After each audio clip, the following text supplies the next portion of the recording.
Hello and welcome to Commerce and Management Mantra. Our today's topic is Porter Generic Strategy. इससे पहले strategic management के हमने बहुत सारे टॉपिक्स डिस्कस किया हुआ है. उसके प्लेलिस्ट का लिंक मैंने डिस्क्रिप्शन बॉक्स में दे रखा है, तो वो सारे वीडियोस जरूर देखें. And if you haven't subscribed Commerce and Management Mantra yet, please do like, share and subscribe it. Moving to our topic, generic strategy क्या होती है. पहले तो हम ये देखते हैं. जैसा कि हम जानते हैं कि इससे पहले की वीडियोस में हमने कॉर्पोरेट लेवल स्ट्रैटेजी को डिस्कस किया था. हम जानते हैं कि ऑर्गेनाइजेशन में 3 लेवल पे स्ट्रैटेजीज फॉर्म होती है, जैसा कि इस फिगर में दिखाया गया है. कौन कौन से 3 लेवल होते हैं? First one is corporate level, then business level and functional level. Corporate level को हम ग्रैंड स्ट्रैटेजी भी बोलते हैं. कॉर्पोरेट लेवल स्ट्रैटेजीज को ग्रैंड स्ट्रैटेजी बोलते हैं, और बिजनेस लेवल स्ट्रैटेजी को हम जेनेरिक स्ट्रैटेजी बोलते हैं. तो इस वीडियो में हम बेसिकली ये बिजनेस लेवल स्ट्रैटेजीज मतलब जेनेरिक स्ट्रैटेजीज के बारे में पढ़ेंगे. तो कौन कौन से 3 जेनेरिक स्ट्रैटेजीज है, जेनेरिक स्ट्रैटेजी का कॉन्सेप्ट क्या है, किसने लाया था जेनेरिक स्ट्रैटेजी, ये सारी चीजें हम देखेंगे इस वीडियो में. So moving to our topic, generic strategy को 1985 में माइकल पोर्टर ने अपनी एक बुक थी कॉम्पिटिटिव एडवांटेज करके, उसमें डिस्कस किया था. सबसे पहली बार उन्होंने वहां बताया कि ऑर्गेनाइजेशन के पास बिजनेस लेवल पे जो स्ट्रैटेजीज फॉर्म किए जाते हैं उसके 3 ऑप्शंस हैं. या तो वो कॉस्ट लीडरशिप स्ट्रैटेजी यूज करे, या डिफरेंशिएशन करे, या फिर फोकस्ड करे. मतलब ये 3 स्ट्रैटेजीज हैं ऑर्गेनाइजेशन के पास एज ऑप्शन में. और फर्दर उन्होंने फोकस स्ट्रैटेजी को डिवाइड किया कॉस्ट फोकस में और डिफरेंशिएशन फोकस में. इसके बारे में आगे के स्लाइड्स में हम ज्यादा डिटेल में पढ़ेंगे. तो these 4 strategies to choose from, मतलब किसी भी ऑर्गेनाइजेशन के पास जो 4 स्ट्रैटेजीज होती हैं जिसमें से चूज करना होता है.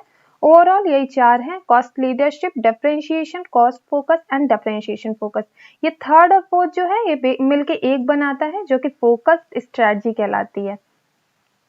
Generic strategies can be used to determine direction of your organization. ये आपके ऑर्गेनाइजेशन को डायरेक्शन प्रोवाइड करता है. Michael Porter uses 4 strategies that an organization can choose from. 4 strategy उन्होंने दिया माइकल पोर्टर ने, जिसमें से ऑर्गेनाइजेशन को चूज करना होता है. He believes that a company must choose a clear course in order to be able to beat competition. उनका मानना था कि इन चारों स्ट्रैटेजी में से कोई एक स्ट्रैटेजी, एक क्लियर स्ट्रैटेजी चूज करनी होती है ऑर्गेनाइजेशन को, अगर उसको अपने कंपटीशन को बीट करना होता है और मार्केट में कॉम्पिटिटिव एडवांटेज गेन करना होता है. उन्होंने ये स्ट्रैटेजिक मैट्रिक्स इंट्रोड्यूस किया. स्ट्रैटेजिक मैट्रिक्स में जैसा हम देखते हैं, अगर हम नैरो मार्केट सेगमेंट की बात करते हैं, मतलब छोटे मार्केट की बात करते हैं जिसको हम निच मार्केट कहते हैं, तो हमारे पास 2 चीजें होती हैं. है तो ये एक ही स्ट्रैटेजी जो कि फोकस स्ट्रैटेजी है, लेकिन इसी को हमने डिवाइड कर दिया. First one is cost focused and then differentiation focused. तो हमारे पास यही दोनों स्ट्रैटेजीज बची हुई रहती हैं. जबकि अगर हम ब्रॉड मार्केट सेगमेंट को टारगेट करते हैं, जैसे कि अगर पूरे मार्केट को टारगेट कर रहे हैं, अगेन हमारे पास 2 स्ट्रैटेजीज है. कौन कौन सी है? Cost leadership strategy and differentiation strategy. तो अगर हम नैरो मार्केट सेगमेंट को टारगेट करेंगे तो हमारे पास फोकस्ड स्ट्रैटेजीज रहेंगी दोनों, और अगर हम ब्रॉड मार्केट सेगमेंट को टारगेट करेंगे तो भी हमारे पास 2 स्ट्रैटेजीज रहेंगी, cost leadership strategy and differentiation strategy. Based on your organization size and organization culture, आप किस इंडस्ट्री में बिलोंग करते हैं, किस ऑर्गेनाइजेशन स्ट्रक्चर पे को फॉलो कर रहे हैं, या फिर आपके ऑर्गेनाइजेशन का साइज क्या है, इन सब के बेसिस पे ऑर्गेनाइजेशन को अपने स्ट्रैटेजीज फॉर्म करना होता है कि उसको ब्रॉड मार्केट सेगमेंट को टारगेट करना है या फिर नैरो मार्केट सेगमेंट को टारगेट करना है. तो फर्स्ट यहाँ पे हम सारे आगे के स्लाइड्स में सारे स्ट्रैटेजीज के बारे में डिटेल में देखेंगे. पहले स्टार्ट करते हैं कॉस्ट लीडरशिप स्ट्रैटेजी से. कॉस्ट लीडरशिप स्ट्रैटेजी क्या होती है? Porter generic strategies are way of gaining competitive advantage. ये पोर्टर की जो जेनेरिक स्ट्रैटेजीज हैं ये कॉम्पिटिटिव एडवांटेज गेन करने के लिए यूज की जाती हैं. In other words, developing the edge that gets you the scale and take it away from your competitors. और ये आपको एक कॉम्पिटिटिव एडवांटेज देता है जो कि आपको आपके कॉम्पिटिटर्स से डिफरेंट बनाता है, आपको अपने कॉम्पिटिटर्स से एक पॉजिटिव स्ट्रेंथ प्रोवाइड करता है कॉम्पिटिटर के कंपैरिजन में, जिससे कि आपको मार्केट में सर्वाइव करने में इजी होता है. The main way of achieving this is cost leadership strategy. अगर आपको मार्केट में सर्वाइव ही नहीं करना है बल्कि लीड करना है, मार्केट में अपने सारे कॉम्पिटिटर्स को बीट करना है सक्सेसफुली, तो सबसे बढ़िया जो तरीका है वो है कॉस्ट लीडरशिप स्ट्रेटजी का। कॉस्ट लीडरशिप स्ट्रेटजी किन 2 वेज से अचीव की जा सकती है? उसके 2 तरीके हैं, जैसा कि हम यहाँ देख रहे हैं। फर्स्ट वे है कि अपने कॉस्ट को रिड्यूस करो, increasing profit by reducing cost, मतलब आप प्रॉफिट को इंक्रीज करो बाय रिड्यूसिंग कॉस्ट। सपोज एक अंकल चिप्स की पैकेट है, उसका मैन्युफैक्चरिंग कॉस्ट आ रहा है 5 रुपीज एंड हम उसको सेल कर रहे हैं 10 रुपीज में।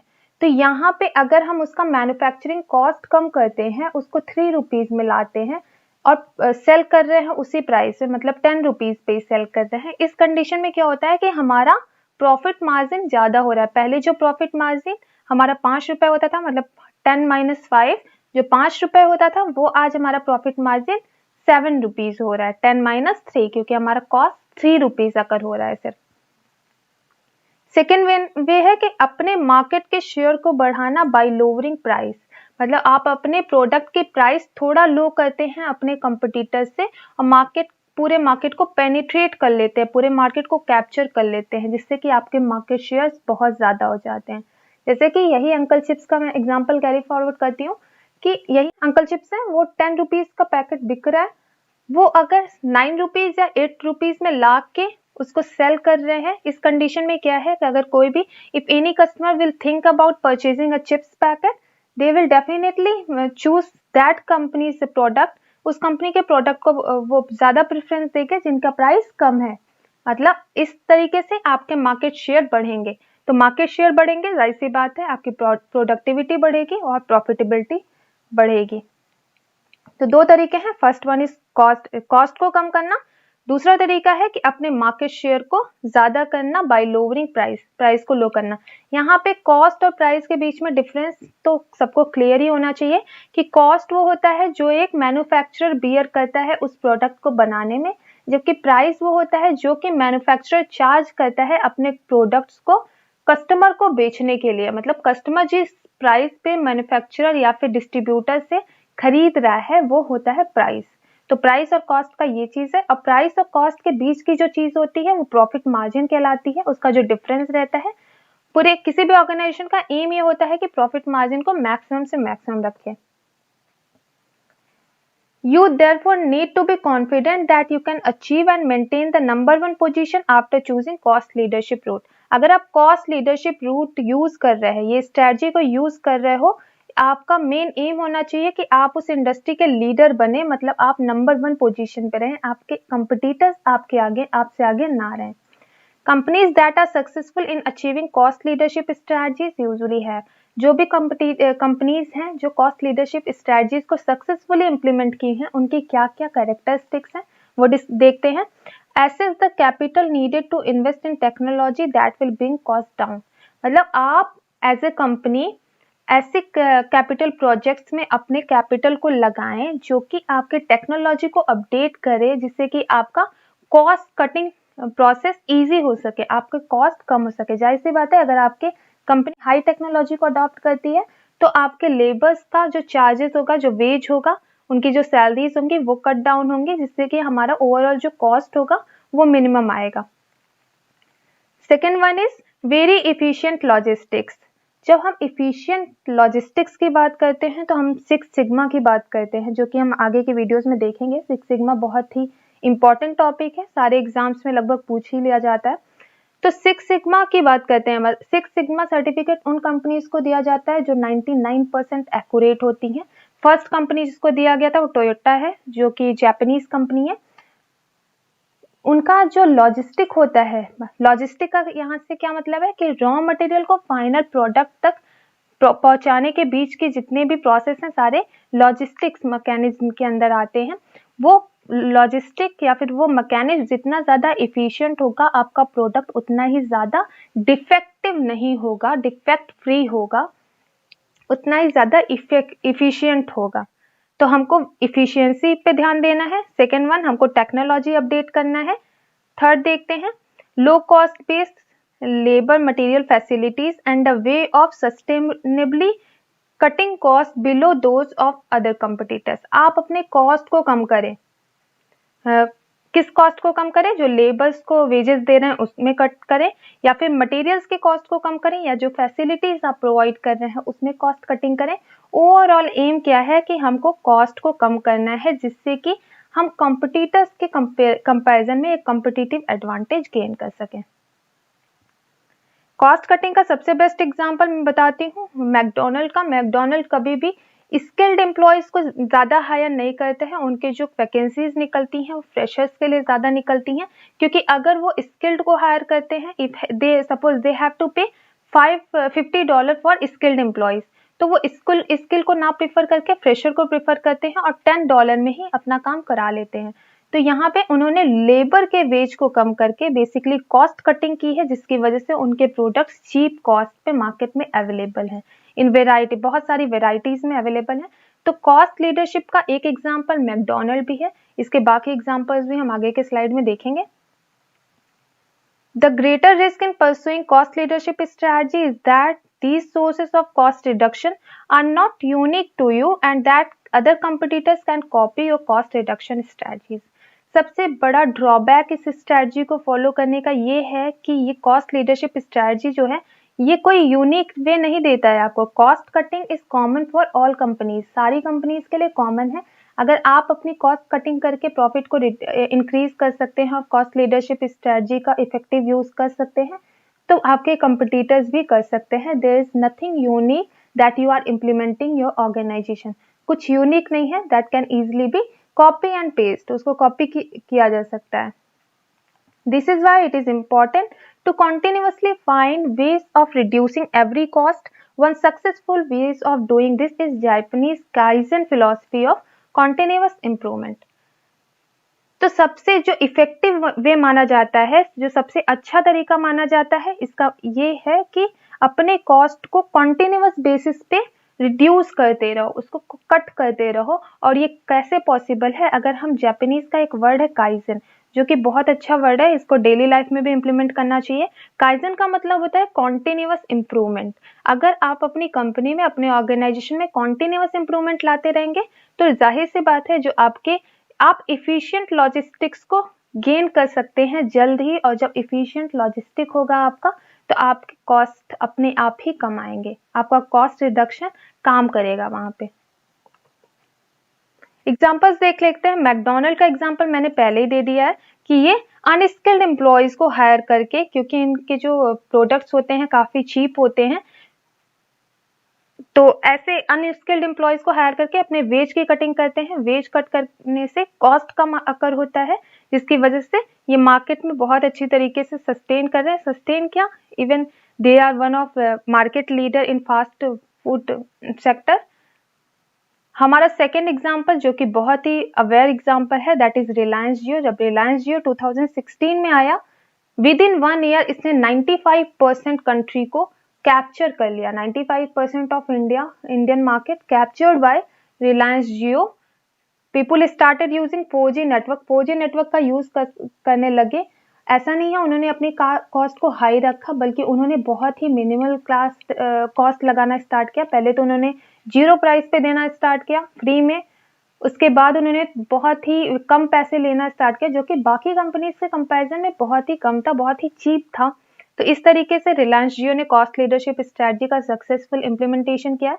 वॉलमार्ट का ले तो वॉलमार्ट का भी सेम यही चीज है। कोई भी सुपरमार्केट ऐसा नहीं है कि जो वॉलमार्ट से सस्ता सामान बेच रहा है। और वॉलमार्ट एक ऐसा सुपरमार्केट है जो कि लगभग सारी ही कंट्रीज में है, 190 प्लस कंट्रीज में इसके मॉल्स हैं और बहुत ही सक्सेसफुली रन कर रहे हैं। रीजन ये है कि ये लो कॉस्ट प्रोडक्ट्स प्रोवाइड करते हैं, low cost corresponding low selling price of goods offered by consumer in international retail industry.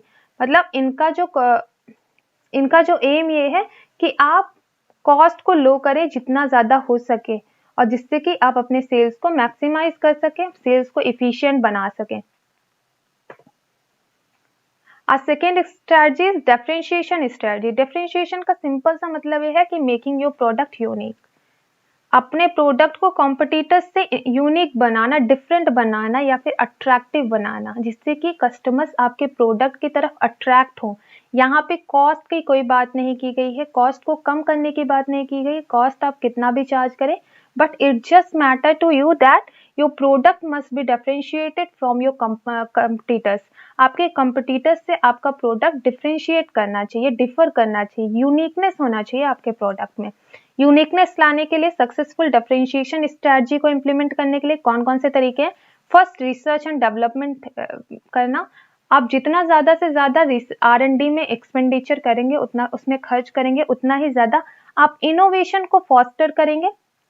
आपके कंपनीज में इनोवेशंस होंगे, और जब इनोवेशंस होंगे तो आपके प्रोडक्ट अपने आप आपके कंपटीटर से यूनिक बनेंगे, डिफरेंट बनेंगे।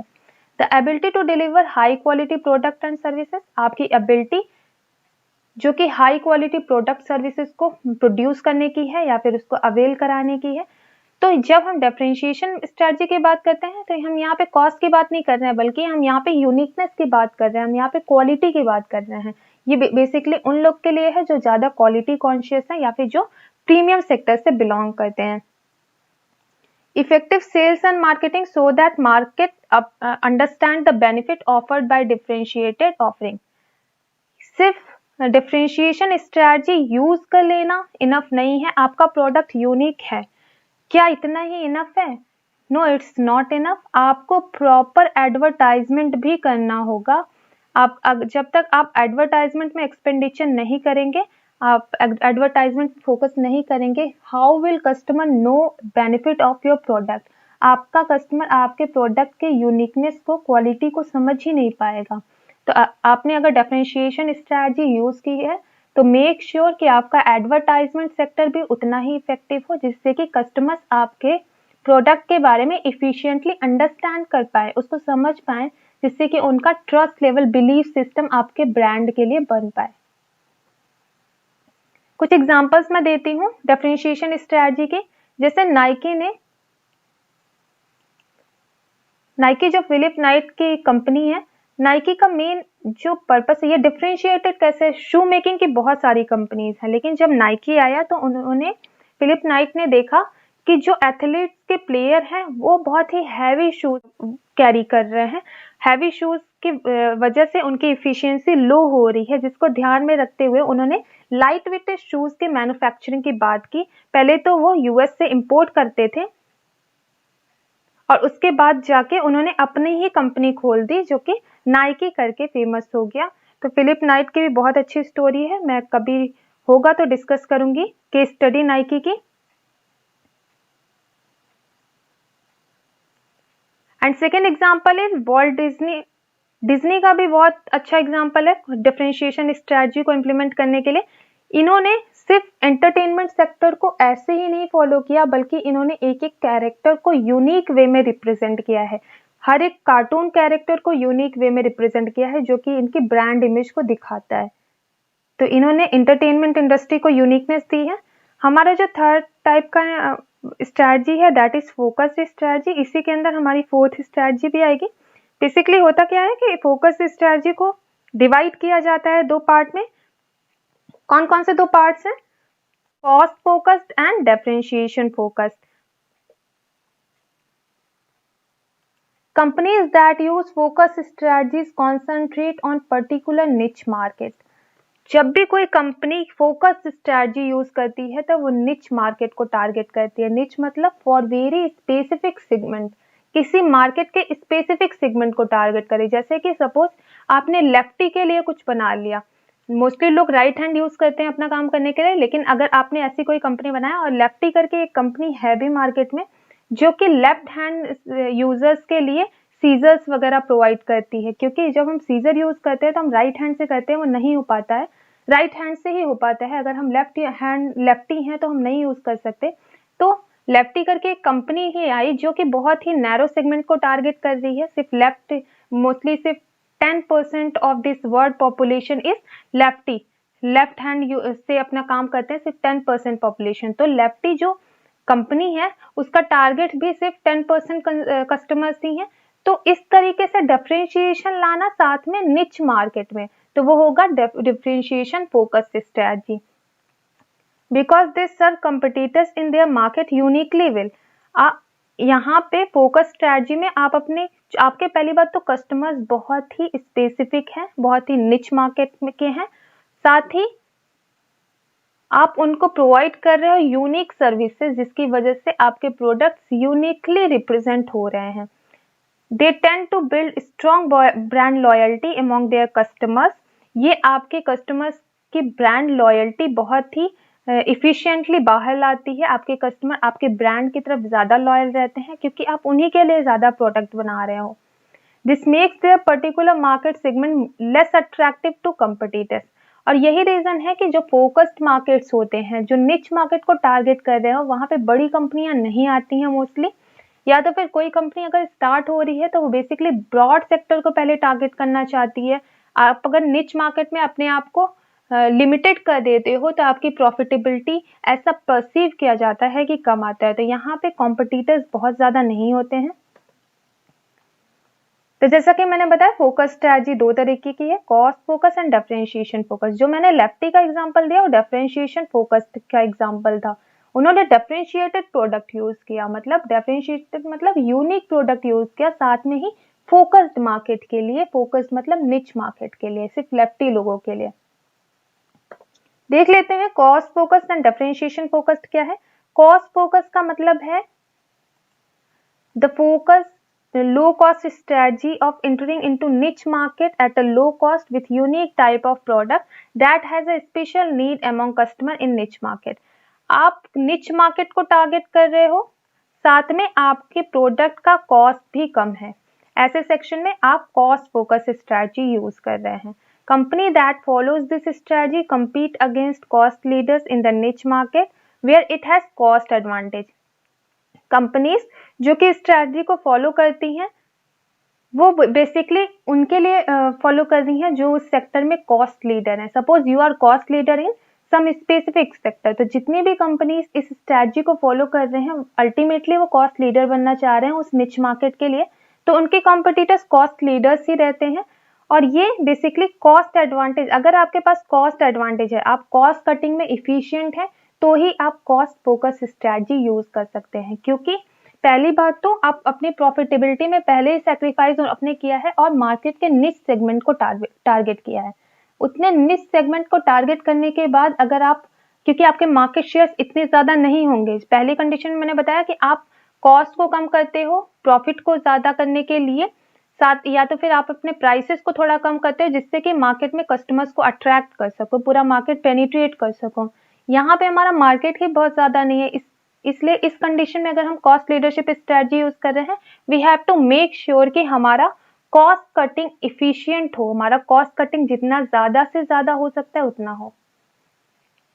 फोकस डिफरेंशिएशन क्या है? Focus differentiation strategy is the strategy of operating a business with differentiated product in chosen निच मार्केट। आप डिफरेंशिएटेड या फिर यूनिक प्रोडक्ट ला रहे हो, किसके लिए ला रहे हो? निच मार्केट के लिए ला रहे हो, मतलब फोकस्ड मार्केट के लिए ला रहे हो। When a company pursue focus strategy based on differentiation, it concentrate on narrow buyer segment and offer customized attribute in products better than competitors product। जब आप differentiation strategy यूज कर रहे हो niche market के लिए, तो you have to make sure कि आप किसी पर्टिकुलर बायर सेगमेंट को टारगेट कर रहे हैं और अपने प्रोडक्ट्स को आप कस्टमाइज करेंगे। जैसे कि मैं यहाँ पे एग्जांपल देना चाहूंगी डेल का। जब डेल आया उससे पहले की जो कंपनीज होती थी वो रेडीमेड लैपटॉप्स देती थी, वहां पे कस्टमाइजेशन का कोई प्रोसेस नहीं था। लेकिन जब डेल आया उन्होंने एक यूनिक फीचर लाया कि आपको जैसा कंप्यूटर चाहिए, हम लैपटॉप चाहिए, हम वैसा ही डिजाइन करके देंगे, मतलब फुली कस्टमाइज देंगे। तो यहाँ पे उन्होंने डिफरेंशिएशन स्ट्रेटजी यूज की थी, लेकिन उनका जो मार्केट था वो निच नहीं था, वो ब्रॉड मार्केट था। That is example of differentiated strategy, not focus differentiation strategy. Focus differentiation strategies का जैसे मैंने एग्जांपल दिया था, जो लेफ्टी वाला था वो फोकस डिफरेंशिएशन का एग्जांपल था। साथ में जो मर्सिडीज बेंज भी है ये भी फोकस डिफरेंशिएशन का है, क्योंकि ये बहुत ही हाई सेक्टर को टारगेट करता है, क्योंकि मिडिल इनकम वाले लोग ज्यादा हैं इस कंट्री में रादर देन हाई इनकम के लोग कम है ऑब्वियसली। तो वो सिर्फ प्रीमियम सेक्टर के लोगों को टारगेट कर रहे हैं मर्सिडीज बेंज। और साथ में ही उनका जो डिफरेंशिएशन है वो अपने प्रोडक्ट को यूनिक बनाने में है। उन्होंने बहुत ही यूनिक कार की कैटेगरी लॉन्च की है। अगर हम कॉस्ट फोकस की बात करें, कॉस्ट फोकस में एक क्लैर करके कंपनी है, क्लैर की फॉरेन कंपनी है, ये 3000 प्लस इसके लोकेशंस में है इसकी एग्जिस्टेंस, और ये बहुत ही रिसेंट में आई हुई है, बहुत पुरानी कंपनी नहीं है, इसीलिए इसका एग्जांपल मैंने यहाँ कंसीडर किया है। तो क्लैर का क्या कॉन्सेप्ट है कि ये ज्वेलरीज और एसेसरीज प्रोवाइड करती है, या फिर इयरिंग पीस, ये सारी ज्वेलरीज प्रोवाइड करती है वुमेन्स के लिए। इन्होंने अपना मार्केट निच कर दिया वुमेन्स के लिए, वुमेन्स के लिए प्रोवाइड कर रही है, साथ में बहुत ही चीप कॉस्ट पे प्रोवाइड कर रहे हैं। आजकल जो ज्वेलरीज हैं वो बहुत महंगे होते हैं, स्पेशली फॉरेन में तो और ज़्यादा महंगे होते हैं, लेकिन क्लैर ने इसको बहुत ही मिनिमल करने का ट्राई किया है, इसीलिए 95% ऑफ शॉपिंग मॉल्स को पूरी तरीके से इसने पेनिट्रेट किया हुआ है, और इसने फोकस्ड कॉस्ट फोकस स्ट्रेटजी का सक्सेसफुल इम्प्लीमेंटेशन दिखाया है। That's all for today, guys, and if you haven't subscribed Commerce and Management Mantra yet, please do like, share and subscribe it, and feel free to ask if you have any query. Have a good day ahead.